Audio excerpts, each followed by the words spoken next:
we're gonna sew up the thin strap option of the Lizzy dress here.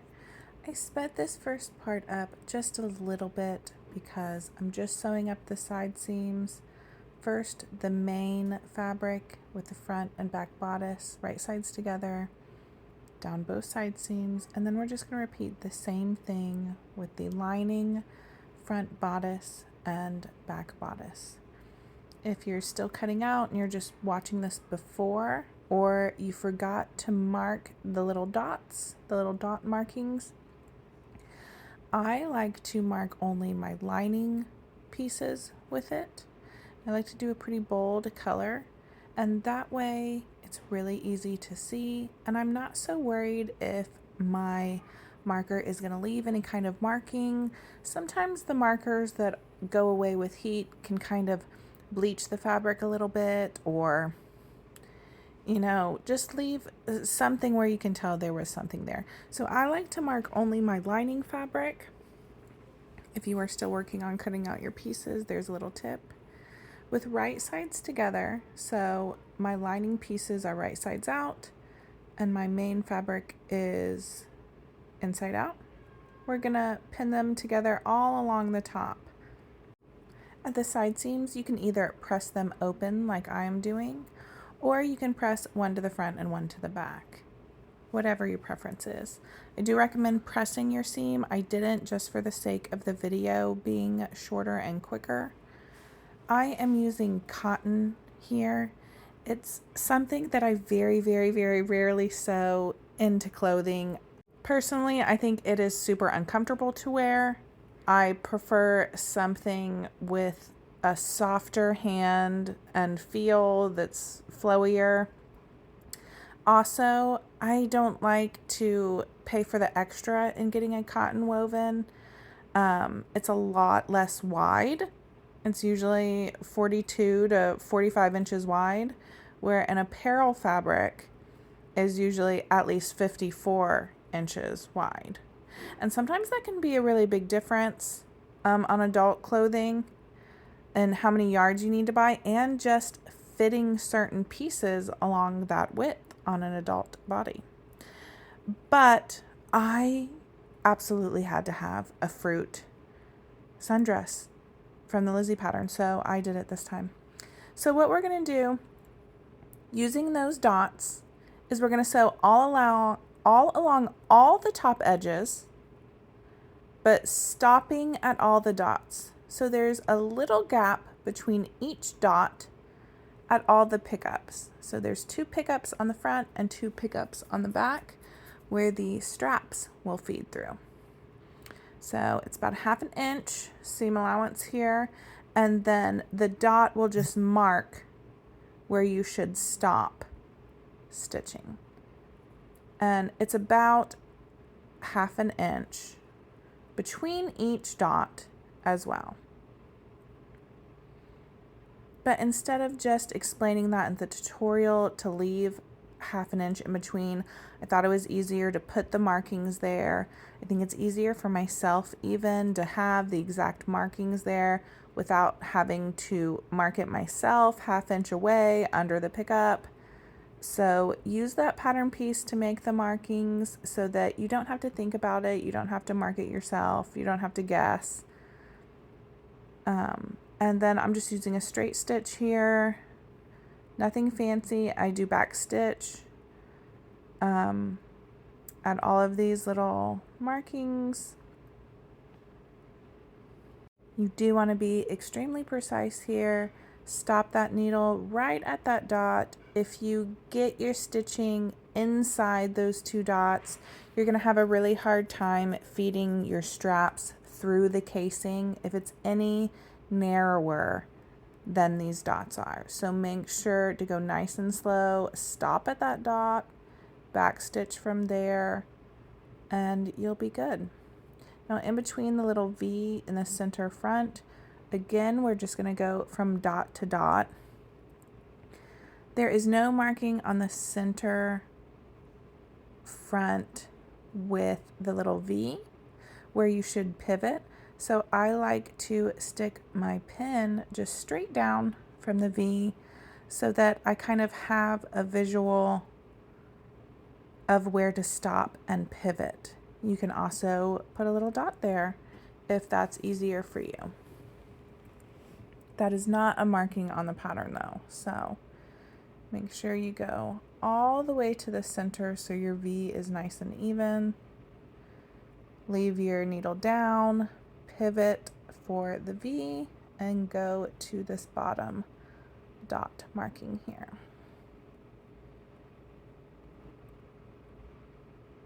Once we're done, we're just going to trim up these seam allowances. Some of the seam allowances I leave complete. I like to leave the full seam allowance along all of the casings. So where the dots are, where we're leaving it unsewn, those are what will become our casings. And I leave the full 1/2 inch seam allowance there. If you're using a fabric that is very loosely woven and frays very easy, let's think like linen type fabrics that are very loosely woven and just fray super easily, you might want to either put fray check right on those seam allowances where these dots are, where their casing is going to be, or you can even finish the edge there. You can either run 2 straight stitches along it, you can do a zigzag, overcast stitch, serged seam, whatever you like the look of. I do not put that in the tutorial because most fabrics will be fine, and they won't fray inside of the casing. And it causes a lot of bulk in a place where it's already a little bulky and you're already trying to feed things through that are tight. But if you're worried your fabric is going to fray, you can take the extra step to make sure that those little casings don't fray on you. Just going to be trimming up all of these little threads that I left while I was stitching between all of my little dots. And now we're going to take it to the iron. I highly suggest not skipping this step. What we're going to do is we're going to press our seam allowances toward the wrong side on both the lining and the main fabric at all of our little dotted unsewn areas. Again, if you're worried your fabric is going to fray, you can take the time to finish all of those. This center section, what you're going to do is you're going to take your snips and you're going to carefully cut all the way to your stitch line, but not through your stitch line. And again, you're just going to press that seam allowance to the wrong side on the lining and the main fabric. This is why I like to only mark on my lining, because you can really kind of see the dot. And again, if you're using something that is going to go away once you press it or wash it, sometimes you can just tell a little bit. So that's why I only mark it on my lining, and then I just sew it with the lining facing up towards me. You don't really need it on both of the pattern pieces. Make sure you're nice and precise here. You want that full seam allowance. This is a cotton woven, so I'm just finger pressing here for you to see because it holds a finger press fairly well. But when you are sewing this, definitely take it to the iron, give it a really nice, good steamy press, and get those seam allowances pressed all the way. Now, either before or after you press, it doesn't matter which, you're going to trim all your curved seam allowances. If you're using something like me, you can use pinking shears just like me. If you're using something that's a bit looser woven again and wanting to fray, I would not trim down the seam allowance. I would just cut into the seam allowances little triangles so that it curves really nicely for you, but you're leaving as much of the seam allowance as you can inside so it doesn't fray on you. So, some wovens like linen just fray super easily, so you want to be cautious trimming down your seam allowances too short because you don't want them to fray, even though this is lined and it will be on the inside. It will have some tension, even though it's a woven, it won't be super tight. When you pull those strings through the casing, it is going to get some tension when you're wearing it and adjusting the straps, especially. So once you have it on, it won't get a lot of tension, but as you're putting it on and adjusting the straps, it is. So those fabrics that are super sensitive to fraying, be careful trimming your seam allowance down too much. Again, I'm using a cotton woven here that is literally for quilts. It is not comfortable at all, but I needed the fruit. I could not go on unless I got that fruit sundress this summer. So we're gonna make do and be uncomfortable wearing the fruit sundress. I've been told over and over when I say I don't like to wear quilting cottons that it softens in the wash, but it's never gonna be as soft as a rayon, y'all. It's never going to. I could wash this 1,000 million times and I will still pick my rayon dress over this one because it's so much softer. Now, rayon is also harder to sew, but it is so worth it when that soft, silky rayon is on your body. I'm all for the comfort, y'all.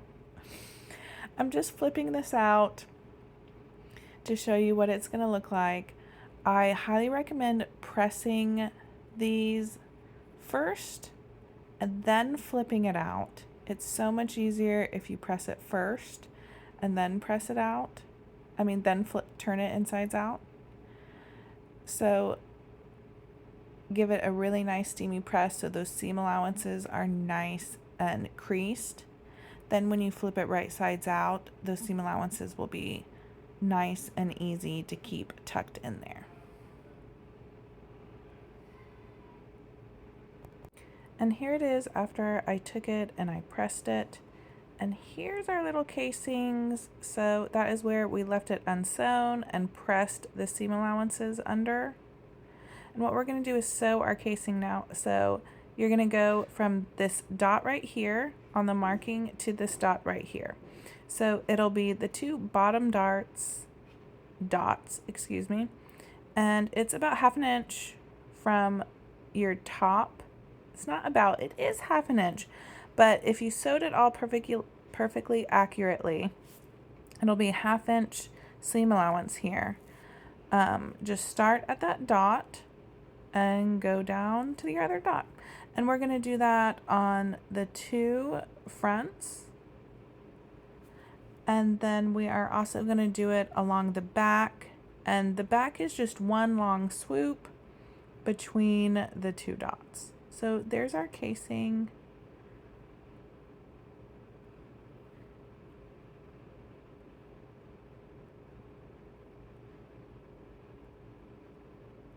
Make sure you keep the full 1/2 inch seam allowance here as well, or else your straps are going to be really difficult to feed through. Your straps are 3/8 inch, but also there's some bulk to them since they're pressed in on itself, pretty much 4 layers of fabric. So you only have 1/8 of an inch wiggle room, and then it takes up a little bit in width as well with that 4 layers of fabric. So make sure you keep that full 1/2 inch. If you get it down any narrower, it's going to be difficult to feed your straps through. You also just want to make sure your top edge has been pressed really nicely so that you can't see the lining from the main side.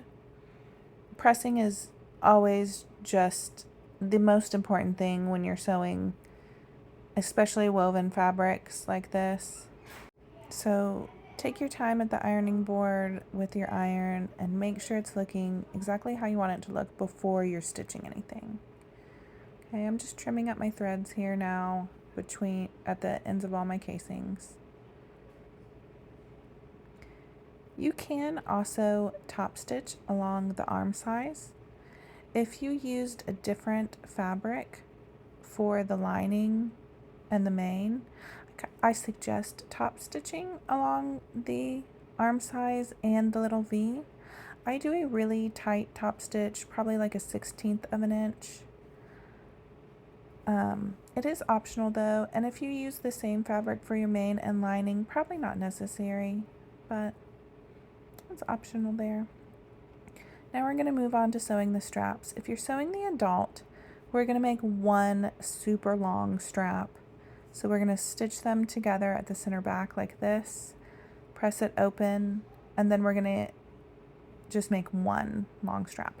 If you're doing the youth, you're going to keep your two straps separate. We're going to make two separate straps. We're going to take it over to the iron. First thing we're going to do is do the short ends under about 1/2 inch to 1/4 inch. We're going to press it in half and get a really nice strong center crease. Then we're going to press the top and the bottom raw edges to that center crease and then repress it one last time on the center crease. This means we should have all of our raw edges pressed under, and now we're just going to stitch all of the open sides. So this top tiny little section right here, and then down the long side across the bottom as well. I like to top stitch really close to the edge, probably a 1/16 of an inch. But whatever you like the look of, just make sure it's nice and even all the way down your straps. Plural if you're doing the youth, and just one single one if you're doing the adult. So these straps are sewn just like a bias binding, basically. I do not have you cut these on the bias because personally I don't like to use up that much fabric just for the straps. But if you have a lot of the fabric that you're using and you're capable of cutting these pieces on the bias, it will make them slightly more comfortable because along the bias will have some stretch on your shoulders as you move around, and it might also curve around the neckline even better. If it didn't take so much fabric, I would cut mine on the bias, but usually, especially with woven patterns, I'm already buying so much fabric for an adult size. I do not want to buy the extra to make the straps maybe slightly more comfortable. But if you're using a piece of fabric that you already have and you have enough to cut these straps on the bias, it will make them lay a little prettier and slightly more comfortable on your shoulders. Go nice and slowly when you're top stitching here. Get it nice and even. The biggest, most important step in the straps is pressing very carefully and using as much heat and steam as your fabric can take. Again, I'm using a quilting cotton here, so it presses super easily, really nice and easy to work with. But if you're using something like a rayon, which is my favorite to wear, just take your time and go nice and slow. Use the highest heat setting that your fabric can take. Press. If you have a pressing block, that helps as well. Here we go, and now we're just going to stitch across the bottom edge too. Technically, you can leave that little bottom open if you are having a hard time getting that nice and neat and perfectly. I like to sew it up, but when I was younger and that was a little bit more difficult for me, sometimes I would leave that open. Okay, we're almost done here. All we have to do now is use our favorite feeding tool. I think I use a safety pin in this video. You can use like a bodkin, or there's several different ones that you can use. Honestly, I've tried a bunch of them and I usually end up just grabbing a safety pin every time. I'm going to start at either one of your front sides, and we're just going to thread it through our casings. Okay? You're going to try to make sure that your strap doesn't get all twisted as you're feeding through. it's just going to lay nicer and prettier inside your casing if it is not getting twisted up inside the casing. Now, when you exit the casing, you're going to have to be careful here because remember we have that seam allowance just pressed down. So you see, I like to stick my finger in there and kind of open up the casing so that hopefully my safety pin doesn't go and get stuck underneath one of the seam allowances. See, I'm gonna stick that in there, stick my finger in there and try to open it up. Sometimes first time it goes right through, other times, you know, you end up accidentally trying to thread it under the seam allowance 87 times before it comes out the right little section. But take your time, you don't want to be rough with this, especially if you did not finish your seam allowances or if your fabric tends to fray super easily. Go nice and slow and be gentle with these little seam allowances here. And you can see I kind of pulled my seam allowance out a little bit. It's going to naturally happen when you feed it through.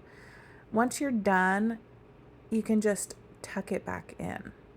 Okay, and it will stay put. You can see me tucking it back in right here. And since I pressed it really nice, and you can press it again if your fabric isn't holding a press very well after you have fed it through. Now we're going to go along the back. And I'm going to speed this up just a little bit because it's boring. It's just me feeding it through this casing carefully. You do want to be careful when you're feeding it through. Whether you're doing the thin straps like this or the sleeve strap and using elastic, go nice and slow. Don't stretch out your elastic. Don't pull on your straps a lot. Just go slow, especially when you're exiting the casings. I do like to make sure the seam on the adult is kind of right on the center back when I'm feeding it through. Sometimes I'll even put a clip or a pin, you know, kind of holding it there so that I don't end up tugging it back and forth and back and forth. Once you're done, this bodice is meant to be gathered quite a bit along the neckline and the back neckline. When you're trying it on, what you're going to do is keep all the gathering kind of towards the center of the bodice, even under the bust. And it is not gathered on the arm side, which means there's not much gathering at all on the side seams. So you can gather it up until it's fitting just how you want, and you can kind of pull the neckline a little wider or a little more narrow, whatever you like the look of. The adult ties in the little V-neck spot right here in the center, and the youth doesn't have a V-neck option. It's just a solid front, and it ties in little bows at the shoulders. I hope this helped, and I can't wait to see your Lizzy dresses.